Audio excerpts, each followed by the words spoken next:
we've launched a lot of sports, and probably the biggest category that I'd like to see us get even deeper into is eSports. Esports is going to be huge in the coming years, and it's still at the infancy stages when it comes to fantasy and betting. But it's such a massive audience that follows esports, you have to think that that's going to be a big growth vector for many years. So that's a place we don't have a very broad offering yet, but I hope that we build it out. As far as the traditional sports, there's probably some we don't offer, but there's not many. We have most of them.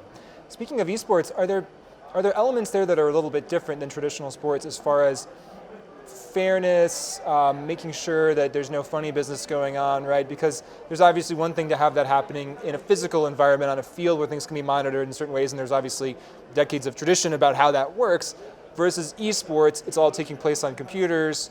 Is there potential for some kind of interference there? Do you have to think about that in a different way?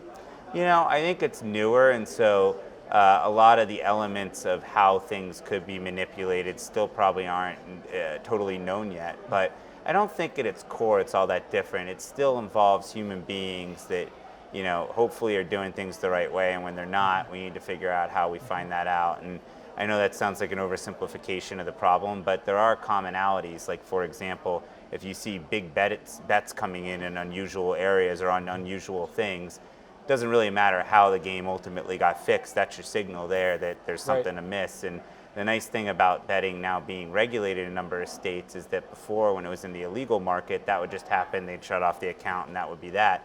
Now there's actually requirements to report suspicious activity to law enforcement, to other proper authorities. And I think you're going to see more of these things get caught in the future. And hopefully people won't take it as it's happening more. I don't think it is. I think it's just going to be a better environment for catching any issues that might be occurring.